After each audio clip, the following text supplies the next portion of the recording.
Hola.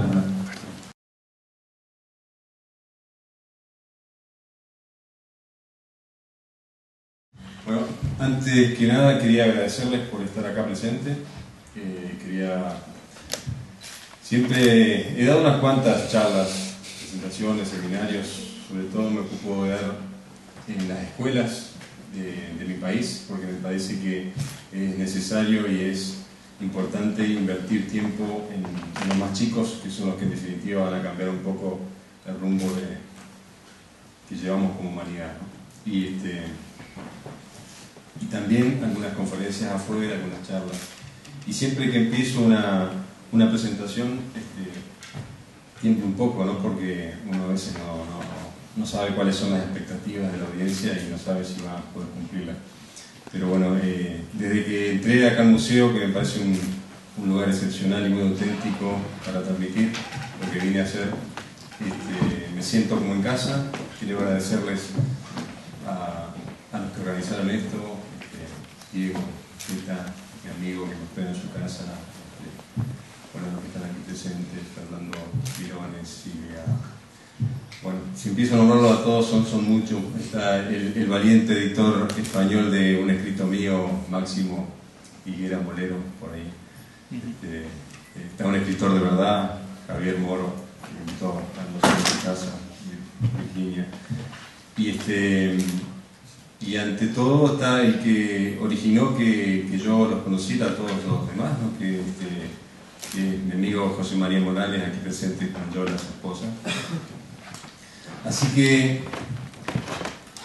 es bastante emocionante para mí empezar a contar lo que voy a contar, y sobre todo que deja de ser ya una presentación que me intimida un poco siempre al principio, sino que es más bien una charla con amigos, y eso me hace sentir muy bien. Estaba muy emocionado esta mañana porque están presentes acá también la familia de Manolo Ferrer, que bueno, es una persona que es como mi segundo padre.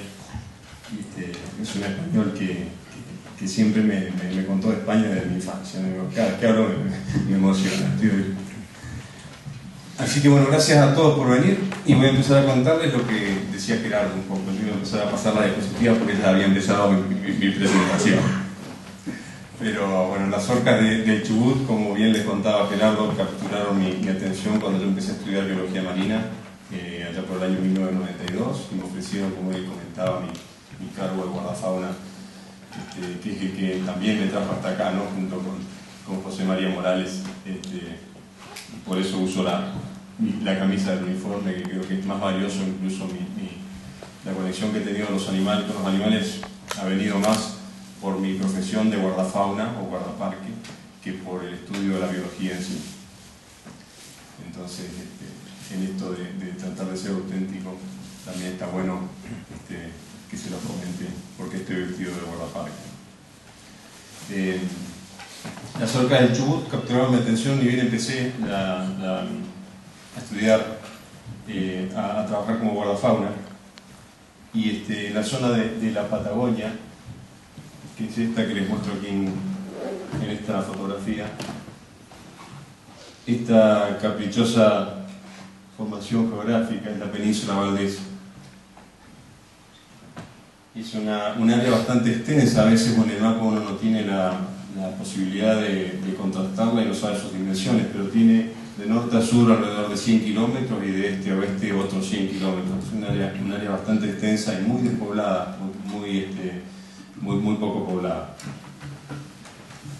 El área de Caleta Valdés, que comentábamos al principio, es el área es un área que, si bien siempre fue área protegida, nunca tuvo guardafauna hasta el año 92, que yo me convertí en el primer guardafauna de ese lugar, y era un área con bastante conflicto y problemática local de cacería y de gente que molestaba a los animales allí. Pero bueno, como vine a hablar de orcas, vamos a hacer una introducción. Las orcas son delfines, ¿no? Son los miembros más grandes de la familia de los delfines. Son animales con dientes,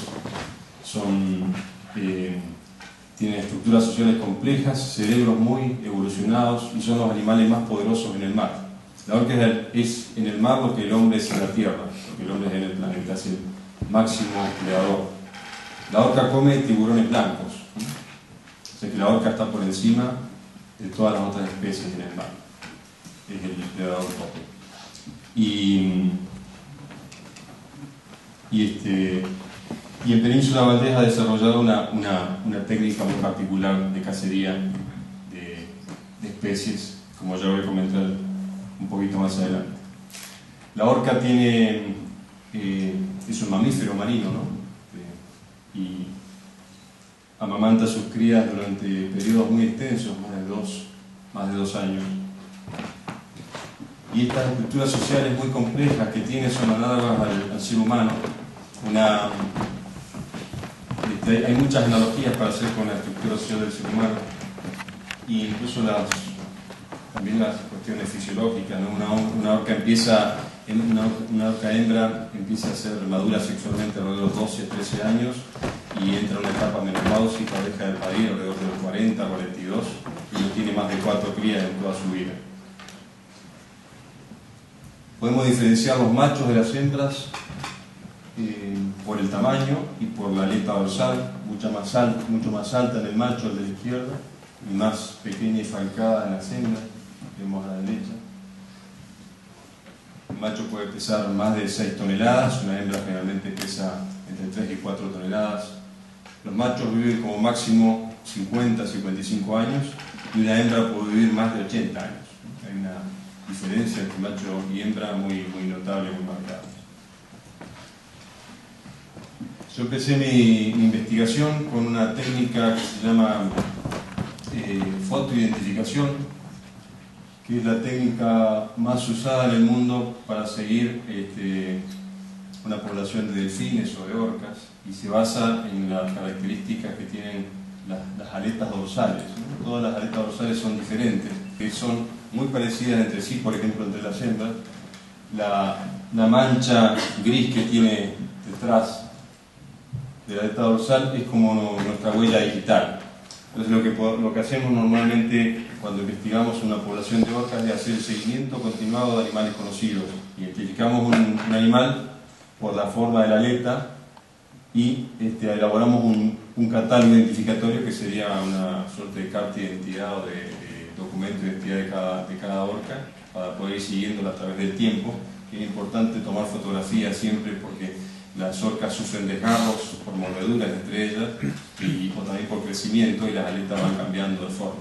Este seguimiento continuado de animales conocidos permite saber cuántas hay en la población, cuáles son sus hijos, cuáles son las madres generalmente, cómo se va componiendo la genealogía de la población y cuántas son, porque cuando vemos pasar orcas y no las identificamos, no podemos hacer un seguimiento continuado de animales que ya conocemos, podemos pensar que son muchas, ¿no? Entonces esta técnica de identificación nos permite saber exactamente cuántas son.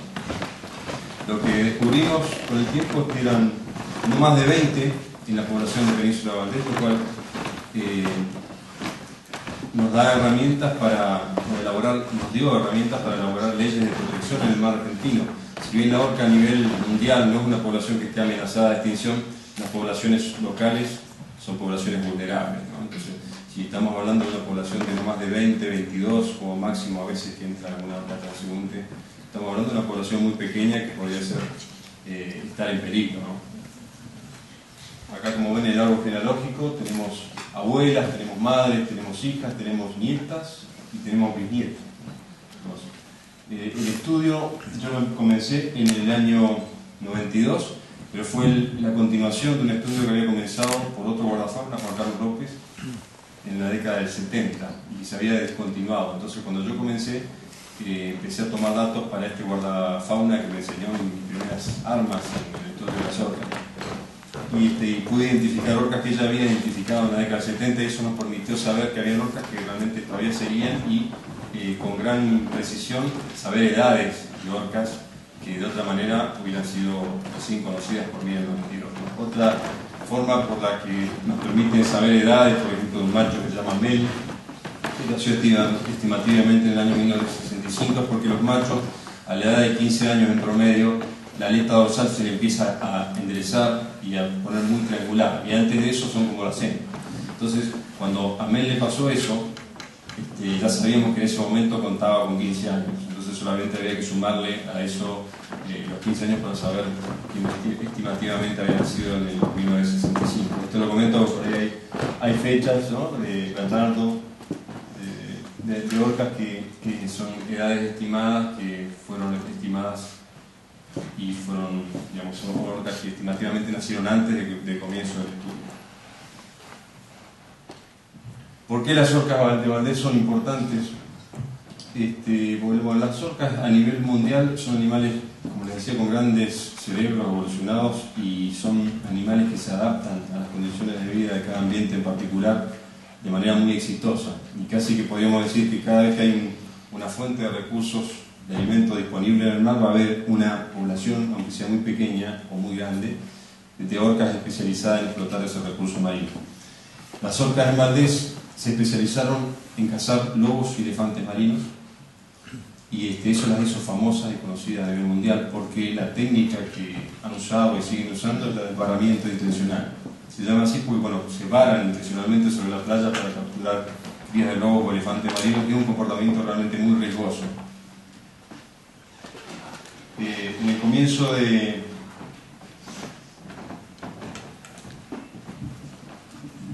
voy a explicar un poco cómo es el comportamiento. La orca se acerca generalmente con condiciones de agua suficientes, o sea, de marea alta. Cuando los lobos van nadando en la rompiente, que están aprendiendo a nadar, y se produce el varamiento cuando la orca cree que es la situación óptima.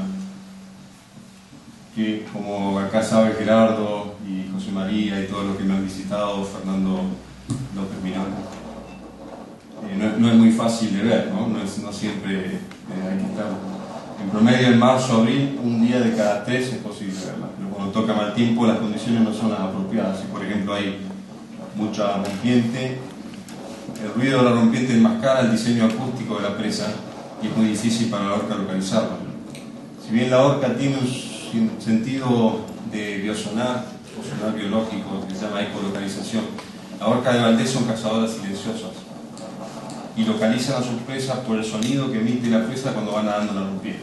Ese sonido es lo que llamamos diseño acústico de la presa, y es lo que hace que la orca focalice a su potencial presa y vaya a intentar el varamiento de capturar.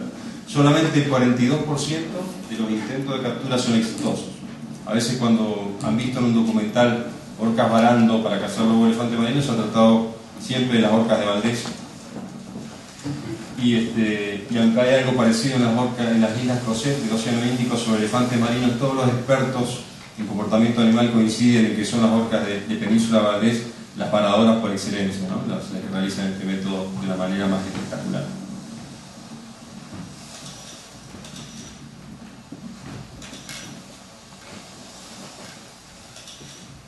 Seguramente van a quedar algunas cosas que yo no estoy explicando, pero al final de mi presentación van a poder hacerme todas las preguntas que quieran. Esto del varamiento intencional sobre lobos marinos ocurre en Punta Norte, en marzo y abril. Entre enero y febrero es cuando nacen los lobos marinos, y a fines de febrero y todo marzo y hasta el 15 o 20 de abril los lobos marinos están aprendiendo a nadar, y es cuando las orcas tienen para comer. Este comportamiento de varamiento intencional de caza es, dentro de los comportamientos de caza de las orcas a nivel mundial, el más notable, el más espectacular, y en mis años de investigación de orcas en la península, probablemente mi hallazgo más notable, más importante, de mayor contribución a darle una importancia mayor a la conservación de estas orcas, se debe al hecho de que descubrí que no todas las orcas de la población sabían cómo varar, que eran solamente 8 animales los que sabían varar de la población de 20, y que de estos 8 animales que sabían cómo varar, solamente 5 hembras eran las encargadas de transmitir intergeneracionalmente estabilidad a la progenie.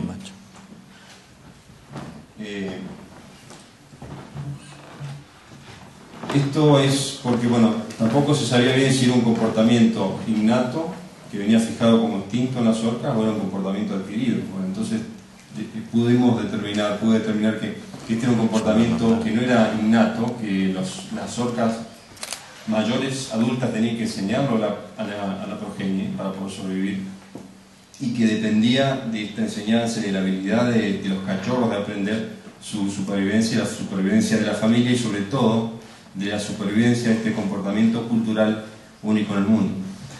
Cuando identifiqué este hecho, estaba muy claro para mí, aunque en ese momento en la ciencia ortodoxa, y yo soy más bien un autodidacta, ¿no? Porque me fugué de la facultad muy temprano para estar ahí al borde del mar con los animales. El hecho de hablar de cultura en los animales era y sigue siendo una cuestión espinosa, ¿no? Porque los eventos culturales se lo atribuyen solamente al ser humano, parece ser que es una prerrogativa humana, y por suerte cada tanto vamos descubriendo más, la ciencia va descubriendo que el ser humano está al mismo nivel que los animales y no por encima. Y en los animales evolucionados como la orca, los primates, los elefantes, se descubren comportamientos culturales que nos dejan asombrados.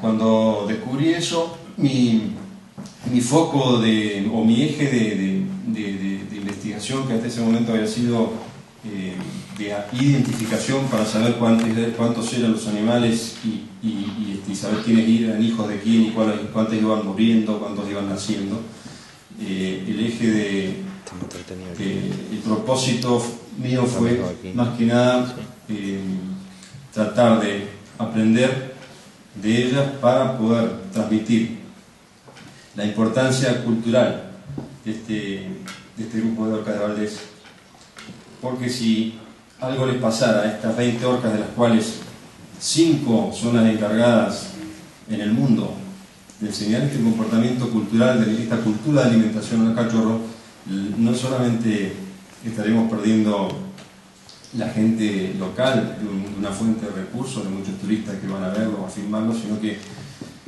la humanidad estaría perdiendo uno de los eventos de la vida salvaje más importantes en el mundo. ¿Se entiende la idea? Bueno, hasta acá. Y eso me hizo quedarme muchos años ahí, más de 15.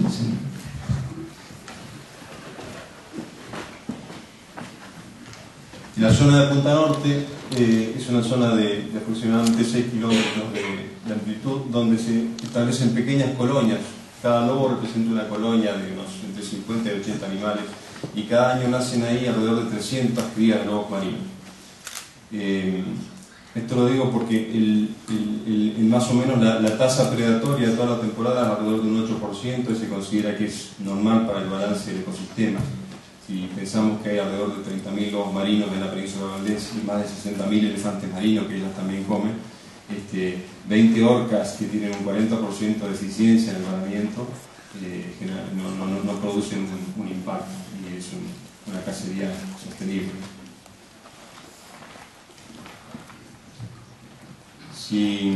Esta foto está tomada de uno de los senderos de Punta Norte. Un turista normal puede llegar a ver este espectáculo en marzo o abril.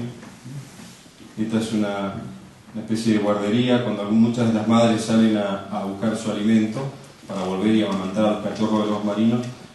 Varios de los cachorros quedan al cuidado de otras hembras. Vemos otra vez el sendero y un paramiento de orcas. Enfrente está la gente, los visitantes mirando. Es un evento que a veces se ha presentado en los documentales como algo feroz o sangriento, y realmente no es así, ¿no? La orca empieza generalmente la actividad de cacería 3 horas antes de la marea alta, cuando tiene suficiente agua, y termina 3 horas después de la marea alta, y ese periodo de 3 horas, si las condiciones no son buenas, generalmente no logra cazar ningún lobo, ¿no? Hasta que las condiciones no son buenas. A veces los documentales se han equivocado a mostrar como si las orcas cazaran con efectividad en cada uno de los casos. Eso no es así, y ha formado una idea equivocada de que la orca es un animal feroz y indiscriminadamente sobre las loberías podían quedar las loberías sin lobos. Este hecho produjo que en el año 77 en la provincia de arriba de Chubut, que se llama Río Negro, el gobierno de Río Negro apostara a francotiradores para matar a las orcas que iban a comer los lobos marinos de la colonia, por ejemplo. Juego con presa, esta actividad que algunos la habrán visto en los documentales, es cuando la orca, después de cazar un lobo marino, juega al tenis con el lobo, ¿no? Entonces, se llama juego con presa y es algo bastante común entre estos animales, como lo es también en los felinos, ¿no? Este animal que está ahora jugando con un lobo en la boca ahí se llama Ezequiel y es un macho que tiene en este momento aproximadamente 21 años de edad y no aprendió la técnica de avaramiento intencional para cazar. Este es un ejemplo de los animales que no aprenden el comportamiento. Su madre, Antú, es una de las mejores cazadoras. Y Ezequiel participa con otro rol en las actividades de cacería, como por ejemplo estar atento auditivamente al cruce de alguno de los lobos en el canal, probablemente para avisarlas que sí son cazadoras y que puedan intentar la captura. El otro sector de cacería de orcas es el área entre Caleta Valdés y Punta Norte. Es el área donde yo empecé mis estudios. Cuando yo había empezado como guardafauna, no se sabía que las orcas cazaban en el área de Caleta Valdés porque no había nadie establecido ahí continuamente. Yo me establecí en el año 92 en una casilla rodante, como contaba mi amigo Gerardo, con mi caballo Rigel, y me quedé ahí unos cuantos años. Y lo que empezamos a ver con mi caballo, que no lo pude traer acá para que me atestiguara que estoy en lo cierto, fue que las orcas no solamente cazaban en Punta Norte, marzo y abril, sino que también cazaban en Caleta Valdés, no lobos marinos, sino elefantes marinos, en la época reproductiva del elefante marino. Entonces, eso volvía a la cuestión de la investigación más interesante. El área de Caleta Valdés es esta que vemos ahí, esta lengua de tierra tiene aproximadamente 28 kilómetros y la laguna que se forma adentro generalmente hace que por la tranquilidad de las aguas sea un lugar de apostadero de elefantes marinos y de cría. Ahí nacen muchos elefantes marinos en esta temporada, empiezan a parir las hembras en septiembre y acabamos un macho adulto de elefante marino con su harén de hembras y sus cachorros recién nacidos. Los cachorros pesan 45 kilos cuando nacen y a las 3 semanas ya están emancipados de sus madres y pesan alrededor de 120 kilos. Vemos una orca pasando en esta casa que llegó como a los 3 o 4 años después de que yo me establecí por primera vez. Y estos son los cachorros ya haciendo sus primeras armas de la relación, que pesan 120 kilos y que son atacados por las orcas para comer. Vemos un avaramiento intencional. Esta hembra se llama Jazmín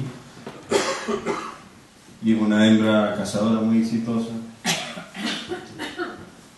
El cazamiento de elefantes, la caza de elefantes marinos es para las orcas el plato fuerte del año, ¿no? Descubrimos que la orca es más cazadora de elefantes que el lobo marino, al contrario de lo que se pueda creer, y es probablemente porque para un mismo esfuerzo de avaramiento tiene 4 veces más alimento.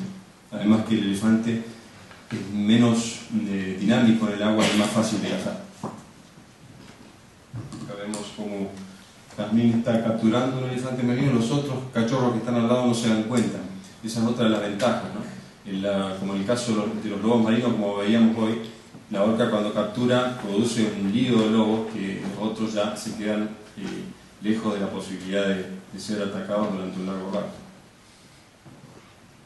Las orcas a veces intentan capturar adultos de elefantes marinos, pero normalmente no son exitosos estos intentos. Acá vemos a Ishtar, una hembra adulta muy buena cazadora, intentando cazar una hembra de elefante marino, pero no lo logra. Y acá vemos a Agustín, un juvenil que es muy bueno en el comportamiento de avaramiento intencional, enfrentándose a una presa difícil, ¿no? El macho de ese elefante es casi tan grande como él y finalmente tampoco lo captura. Para dar algunos datos,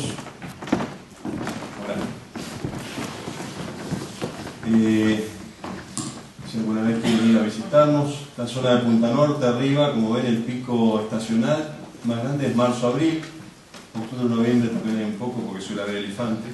Y en la zona de Caleta Valdés el pico estacional de presencia de orcas es octubre y noviembre. ¿Qué pasa en nosotros dos, en los valles, no? Acá se ríe Gerardo, ¿qué pasó? Acá vemos una ballena franca y unas orcas. La ballena franca es la de la derecha. Y estas orcas están intentando capturar. Esto pasa generalmente en el invierno. ¿Por qué? Porque las orcas ya es tarde para cazar lobos marinos y es temprano para los elefantes marinos y las orcas están con hambre. Las orcas comen de todo. Comen tiburones, comen rayas, comen aves. Hay más de 80 especies de presas figuran en la dieta. Pero no todo es fácil de capturar. Y estas orcas están especializadas en capturar mamíferos marinos. Y en la zona, en la época en que no tienen ni lobos ni elefantes marinos, están con hambre e intentan a veces cazar ballenas francas. Esta es Gistar también. Gistar es la hembra que les mostraba hoy tocando la elefanta, y en esas marcas que están en la flecha es la prueba de que en una época del año intentan cazar rayas de aguijón. No sé si en España se les llama así también, rayas de aguijón. Esas marcas son las cicatrices de los aguijones de la raya cuando la orca agarra el cuerpo de la raya con la boca. Otra cosa que fue muy fascinante y es muy fascinante ver es cómo las orcas, después de aprender el comportamiento de varamiento intencional por parte de las hembras adultas, practican el comportamiento de varamiento durante toda su vida, ¿no? Esto es análogo a una tribu de indios que sepa hacer un tipo de cacería especial como el Amazonas con cerbatanas o con los arcos y las flechas, y de su puntería y de la habilidad en la técnica depende de su supervivencia. Esto es exactamente lo mismo. Entonces las orcas de Valdés se comportan como una tribu cuyo arco y flecha o su cerbatana y dardos son el varamiento intencional, y tienen que practicarlo durante toda su vida para garantizarse su supervivencia, no solo individual sino del grupo familiar, porque las orcas comparten siempre el alimento obtenido. Si bien las cazadoras son 8 en total, estas 5 que enseñan y 3 más, juveniles y un macho, son 20 en total, y cada vez que una caza comparte siempre la presa con el resto de la manada. Acá vemos otra vez el comportamiento de práctica y de enseñanza, ¿no? Acá vemos 2 orcas practicando el varamiento y una juvenil a la izquierda también aprendiendo cómo practican.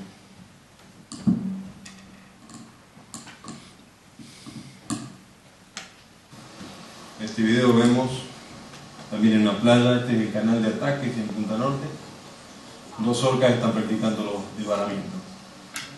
Fíjense que no hay presas.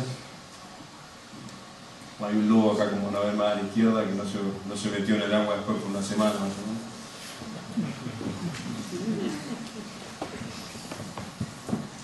Fíjense que es muy notable como varan, vuelven a salir, vuelven a varar. Es un comportamiento muy, muy notable y queda muy claro que lo que están haciendo es practicar el varamiento.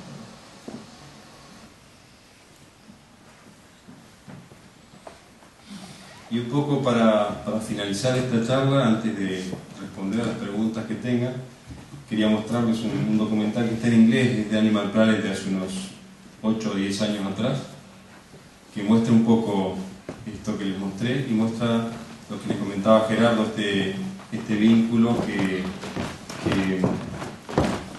se empezó a gestar entre este grupo de orcas y yo durante mi trabajo como guardafauna y como investigador de orcas. Animals with which we seem to have little in common. How could we possibly communicate with them? In a wild and remote region of Patagonia in Argentina, sea lions live in fear of their lives. This is their breeding ground, but it's also the site of one of the most violent and unusual attacks in nature.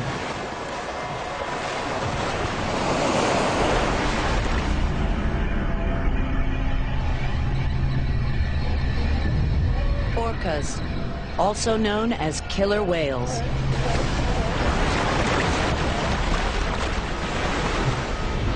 At up to 5 tons, they are the largest member of the dolphin family. These are the only orcas on Earth to catch sea lions by beaching themselves. The 27 orcas here learned this deadly skill from previous generations. Their survival depends on communication. Roberto Bubas has been watching the orcas attack for 12 years. But incredibly, he's also seen another side to these fearsome predators. In the last 12 years, I have been more with these orcas than with people. And they became a kind of family to me here. The orcas seemed to feel the same way about him. Roberto had been watching the orcas from a distance for over a year when something fascinating began to happen. Day by day, they came closer and closer. Eventually, Roberto was brave enough to get into the water. They were splashing the water with the flukes and spy hopping in front of me. And I understood. I thought maybe they want to play with me. So I went into the water with them to play. And it was like a party. They started to come together to push to each other and start to scream, to make sounds. And I was able to touch them.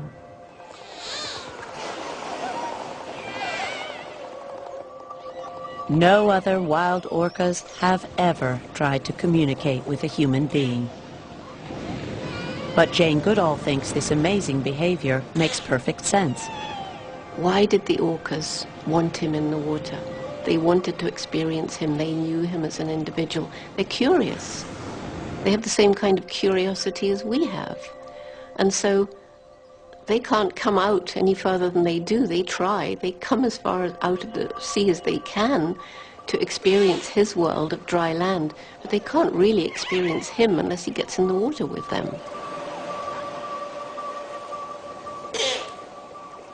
Why on earth the orcas don't attack people when they attack seals is another kind of mystery, but it has to be something to do with this communication between dolphin and human, which we simply don't understand. Since that first encounter, Roberto has made contact hundreds of times. Like Jane and her chimps, he's given the orcas names. Sometimes I take my kayak and I start to row towards them. Toya. And I can call them and they come towards me. Toya. Toya. And they come surrounding on the water behind me and then blow, like saying hello or like this. ¡Eh, chiquititas! ¿Cómo están? ¿Cómo están? Hola. For Roberto, this is the best kind of friendship. Sometimes I play the harmonica to them, just to give them a kind of gift from me. It is like in humans, when you get a friend, it takes time to make the bond strong. It is the same with this group of orcas, but I think it's much more pure than in humans. It's much more innocent. They don't need nothing from me. I don't need nothing from them. It's just a very pure affection bond.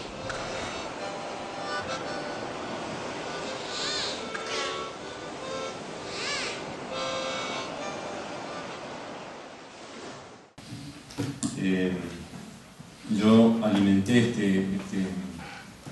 esta amistad, este vínculo con estas orcas, e incluso lo fortalecí creyendo y convencido de que esto podía significar una contribución mayor para el mundo algún día. Y creo que esa contribución mayor, en definitiva, es esto de, si es una población pequeña, que hay orcas que a veces varan y hay que salvarlas y si algo les pasa a estas orcas, no solo estamos perdiendo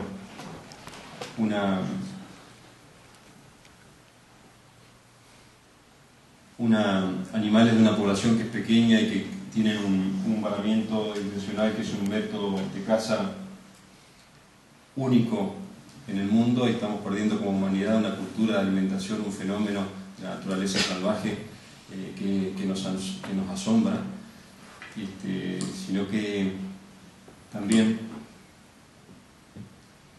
esto me tenía que servir para transmitir un concepto que fuera más allá de los conceptos solamente biológicos y también hasta culturales, ¿no? En esta foto estoy haciendo esto mismo que hago acá, transmitir, pero en el lugar, en Punta Norte, a una escuela, a los chicos de una escuela. Y probablemente esto que seguí alimentando de esta amistad con las orcas y este vínculo con estos animales, antes considerados las ballenas asesinas o animales feroces que podían matar al hombre, creo que se ha convertido un poco en un símbolo de que los hombres no estamos por encima de las otras especies en el mundo, como siempre hemos creído, sino que estamos a un mismo nivel, ¿no? Y que formamos parte de un mundo que está íntimamente ligado entre todos sus componentes, seres vivos. Y en definitiva, cualquier cosa que le pase a las orcas o cualquier otro ser vivo en el planeta nos va a pasar a nosotros como humanidad. Así que bueno, esto fue todo, esta es mi charla, espero que les haya gustado.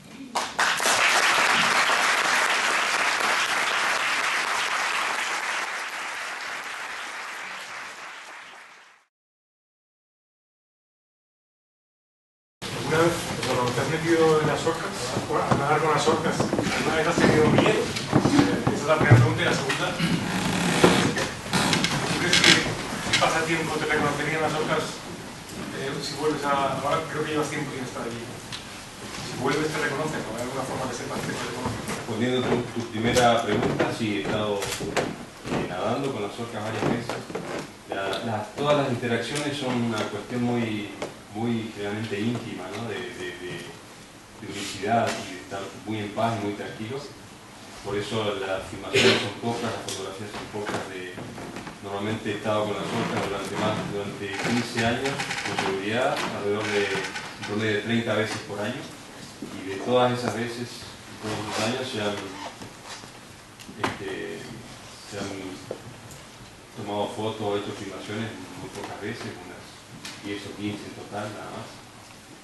Y el comportamiento de las orcas cuando he estado en el agua ha sido el mismo, nadando, ha sido el mismo que cuando estoy hasta la cintura, ¿no? Como vieron, la orca cuando va sale completamente. Si quisiera volverme, lo podría hacer como yo estoy con los pies en el agua, nomás, sin meterme más profundamente.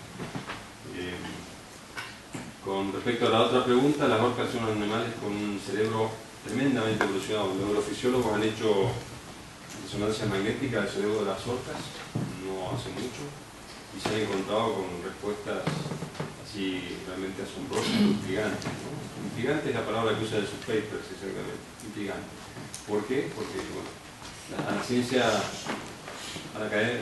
todo lo que es académico, lo científico, cuesta muchas veces aceptar que existan animales de una evolución cerebral superior análoga al ser humano, y el cerebro de una orca, una resonancia magnética evidencia unos niveles de circunvoluciones, de cisura y de capacidad neuronal análoga o superior al ser humano. Entonces eso nos deja con muchas intrigas, ¿no? Como si fuera un cerebro preparado para responder solucionar muchos más problemas de lo que presenta el medio ambiente marino. De hecho, los acuarios a los que nunca me gustó asistir podrían dar fe de esto, porque la orca es el animal que más fácil aprende, ¿no? Como seres humanos solemos medir la inteligencia en los animales con esa vara. Bueno, eso quiere decir que son inteligentes. Y respondiendo más concretamente, Álvaro, a tu pregunta, una vez estuve 11 meses cuando fui trasladado a la isla de los pájaros, invité a las orcas, y a los 11 meses, cuando las vi, me metí en el agua y fue una fiesta. Vinieron a jugar conmigo como si se tratara de perritos que muchos meses dejaron de ver a su amo, ¿no? Y si nos sorprende a veces que nuestra mascota, un perro, un gato, tiene ese comportamiento con nosotros, no debería sorprendernos mucho que una orca con un cerebro tremendamente superior, evolutivamente hablando, tenga ese tipo de memoria. La última vez que metí el agua con las orcas no fue hace tanto, sino algunos meses. Lo hago generalmente a escondidas porque siempre hay un jefe de turno que no quiere que lo haga. Pero a mí yo sigo sosteniendo esto, que explorar este vínculo con las orcas como ser humano, no como Roberto Boba, puede hacer aportes a la humanidad mucho mayores. Sí, hubo un ataque en la década del 70 donde en las costas de California una orca mordió la pierna de un surfista y lo soltó. O sea, que es un error probablemente porque ahí hay elefantes marinos del norte que tienen la silueta de abajo hacia arriba ovalada con patas y cola. Entonces es probable que la orca haya creído que era un elefante marino, lo mordió y lo soltó. Es decir, que por alguna razón, que no se sabe cuál, la orca respeta al ser humano y no lo interpreta como parte de su dieta. Y en cautiverio, bueno, pasan accidentes y van a seguir pasando mientras pretendamos tener cautivas animales, como cualquier animal que está en el mundo para vivir. ¿Coinciden las orcas especializadas en varamientos con las que te van a saludar, con las que van contigo? Sí, es decir, ¿hay animales especialmente curiosos o atrevidos? He estado en el agua prácticamente jugando con todos, con los varadores y con los no varadores. Hay algunos, cada orca tiene una personalidad. No puedo hablar mucho de eso porque tampoco es fácil hablar de estas cuestiones de personalidad en cada orca. Me habrán escuchado y se habrán reído un poco cuando yo les llamaba por el nombre, desde chiquititas. Si vieran lo que está filmado de cuando me reencontré después de 11 meses, bueno, estábamos como jugando como los chicos, ¿no? Qué grande que estás, Maco, cuántos años te veo. Es el mismo grupo de varadores, incluso algunos de los no varadores, los que se acercan. Yo creo que esto es como, tiene que ver con los talentos individuales. Como, a mí me gusta siempre hacer analogías con el ser humano y así como un hijo, un sobrino, un chico que conocemos tiene más talento para jugar al fútbol que otro y alguno es malo para pegarle la pelota y otro es mejor, también pasa lo mismo en las orcas. De todas maneras, ese que no va a aprender nunca a jugar bien al fútbol, que quizás sea bueno dibujando, o quizás sea bueno tirando al arco, y eso lo hace participar de forma activa también en la sociedad, no queda relegado. De esa manera, en la población de orcas, en la comunidad de orcas, en la sociedad de orcas, ningún animal que no sepa el varamiento intencional queda relegado, sino que interviene en la actividad cooperativa de cacería con otro rol, por ejemplo, escuchando. Dentro de las familias hay un líder de la manada, hay una jerarquía. ¿Quién pregunta? Si hay alguna jerarquía, si hay algún líder de la manada. Sí, hay muchas mujeres en el salón. Bueno, no es para decir nada raro, sino que se ponen contentas cuando digo esto porque las actividades de la manada son lideradas por hembras. Y la respuesta a esto está dada en algo que es bastante lógico, y es que, no sé si se acuerdan que les comentaba que una hembra vive casi el doble que el macho. El macho vive unos más de 50, 55 años y la hembra vive más de 80. Están documentadas orcas del Pacífico Norte que vivieron más de 80 años. Y eso las hace poseedoras de muchas más conocimientos y habilidades. O sea, tiene una orca vieja tiene 40 años más de haber vivido en ese medio ambiente que el macho más viejo. Entonces el macho con gusto le cede el liderazgo a la hembra para que la lleve a los mejores lugares de caza, con las mejores condiciones de caza, porque esa hembra adulta vieja que lidera la manada está liderando la supervivencia de su comunidad. ¿Por qué crees que han sido capaces de desarrollar esta técnica de caza en Península Valdés y no en otro lugar del mundo? ¿Hay alguna característica especial en Península Valdés que le haya permitido hacerlo? Yo creo que esta es la respuesta, claro. Entre 1917, porque no había teoría al respecto, y lo que yo creo es que esta es la razón. Entre 1917 y 1954, las loberías y la elefantería de la Península Valdés fueron diezmadas por el hombre, ¿no? Por la piel y la grasa de los lobos marinos y del elefante marino. Antes de eso había cientos de miles, había probablemente en Punta Norte solamente, donde vos viste que había unos, en total, con crías y todo, había unos 4.000 animales. Es muy probable que en esa lobería, antes de la matanza, hayan habido cerca de 150.000 lobos marinos. Con 150.000 lobos marinos, entre crías y adultos, tenemos en la zona, en los primeros 10 metros de marea de la colonia, una sopa de lobos marinos nadando y jugando. Y probablemente, antes de 1917, las orcas solamente tenían que acercarse a 1 o 2 metros de profundidad y capturar lo que tenían a mano. Es probable que las orcas en ese momento hayan sido mucho más numerosas. ¿Qué pasó? Entre 1917 y 1954 hubo un decrecimiento de la población de lobos y elefantes marinos, de la comida de las orcas. Las orcas empezaron a tener hambre, a no poder capturar y a migrar hacia zonas más provechosas. Es probable que haya quedado un grupito de orcas muy chico que se empezó a especializar, a darse cuenta que esa comida digamos, esa poca comida que había que ir muy cerca del rompiente para capturarla, y alguna vez alguna con mucho hambre varó, pudo capturar, inteligentes que son, empezó a practicar ese método y enseñarlo después a las orcas.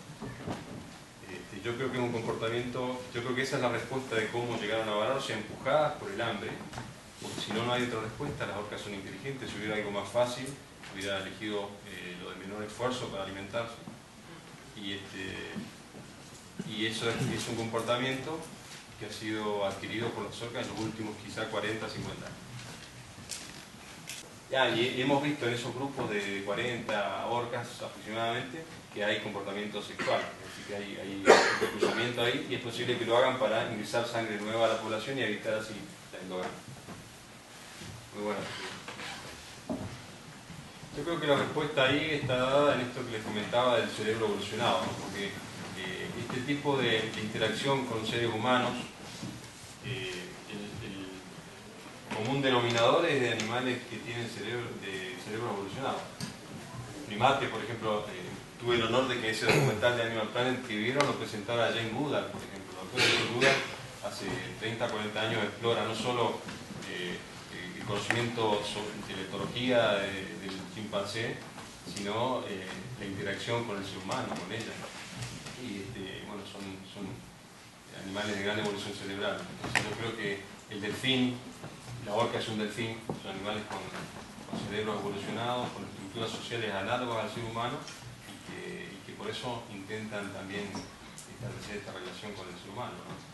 Y yo, mi pronóstico, mi deseo y mi convencimiento es que en el futuro va a haber muchos más Roberto Búas en el mundo interactuando con orcas, con delfines y con el resto de los animales, ¿no? Porque probablemente la gran barrera sea el miedo nuestro, y el miedo lo que hace, el miedo y nuestra arrogancia y nuestro deseo de poder material es lo que nos hace cazarlos, matarlos y no pensar en los animales como seres vivos que están no al servicio nuestro, sino con nosotros en esta misma casa, en todos relativamente. La iniciativa ha sido de las orcas, y cómo empezó es de no creer, porque yo estaba tomando datos con una libreta y un lápiz, porque no tenía en esa época ni cámara de fotos ni binoculares, entonces yo tenía que dibujar la forma de la aleta con las marcas para empezar a identificarlas, para saber cuál era cuál, y me metí en el agua con respeto y miedo dominado, ¿no? Para estar más cerca y poder ver las marcas que tenía. Y un día, que no me metí al agua, una orca se acercó con unas algas en la boca y las dejó ahí en la orilla. Yo dije, ¿querrás jugar? Y tiré las algas al agua, y esa orca u otra, no sé cuál era, agarró las algas y las trajo otra vez a la orilla. Y así empezamos a jugar con las algas como si fuera un perrito con el palo. Y todos los días, a la misma hora, me venían a buscar al mismo lugar, mientras hubo agua, hubo marea, la marea se va desplazando, y así empezó nuestra amistad, y la iniciativa fue las orcas. No. Han habido varias que tienen la iniciativa de acercarse. Y una vez, para un documental que se hizo de National Geographic en el año, creo que fue 2001 o 2002, yo estaba con un hidrófono haciendo una grabación de sonido, y se acercó una orca, una cría, y esa fue la única vez que una orca adulta se interpuso entre la cría y él. Es probable que haya sido por la onda electromagnética del micrófono.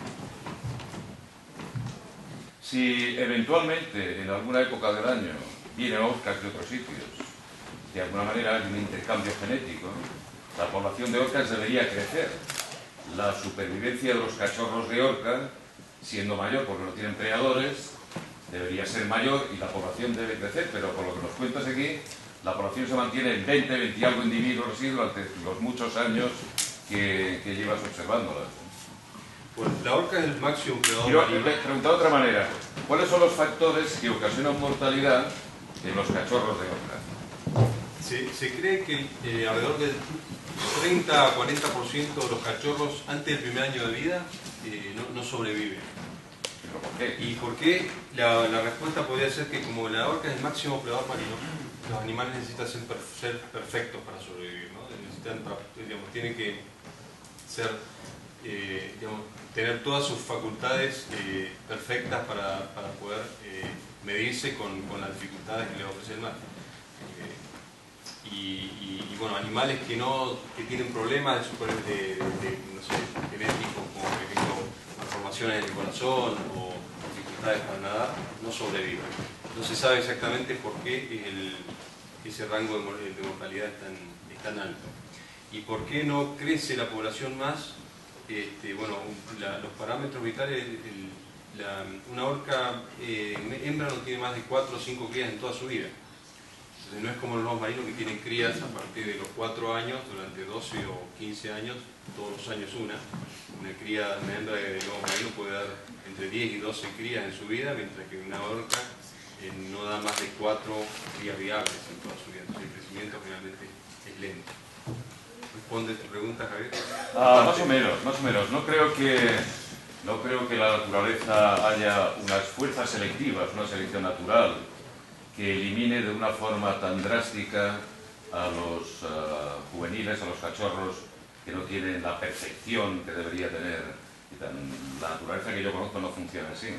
Pero por eso te lo preguntaba, porque me sorprende muchísimo, y siempre me ha sorprendido y no tengo respuestas para ello, porque los grandes superpredadores que están por encima de la cadena trófica, más arriba de todo, las poblaciones no crecen cuando no hay problemas de alimentación o no hay problemas de uso del espacio y de otra serie de circunstancias. Pero desde un punto de vista puramente dinámico poblacional y de fecundidad, fertilidad, etcétera, etcétera, pues me sorprende mucho que no crezcan. Y es sintomático. Ahí nombraste uno de las limitantes, ¿no? Que yo no te lo había dicho recién.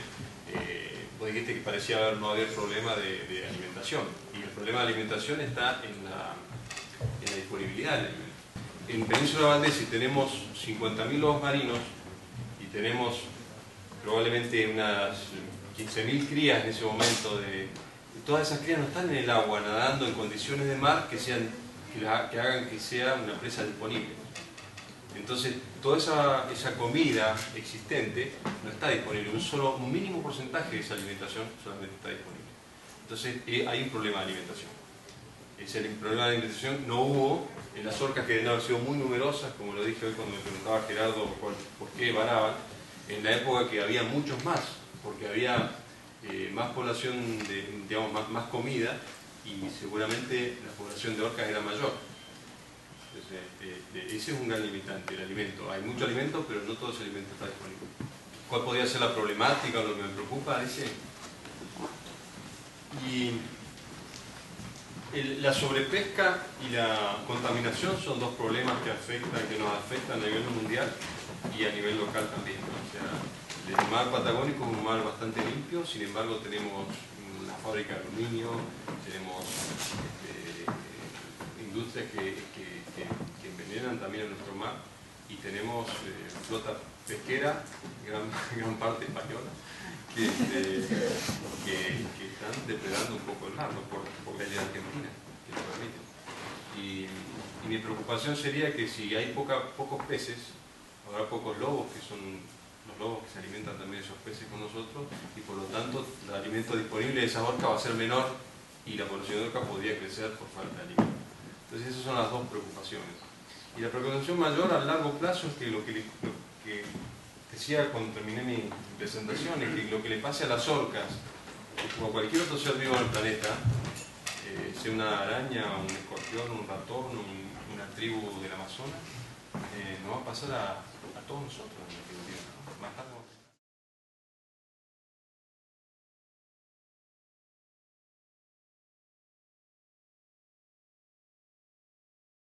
Este es un regalo para que... Qué buen regalo, tú. Por aquí, por aquí. Ahí. Ese no, ¿qué es la bonita? Pruébala, Beto.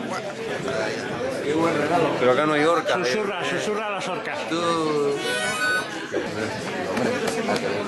Algunos amigos dicen que las orcas se acercan a pedirme que me calle. No, Muchas gracias. No, gracias a vos.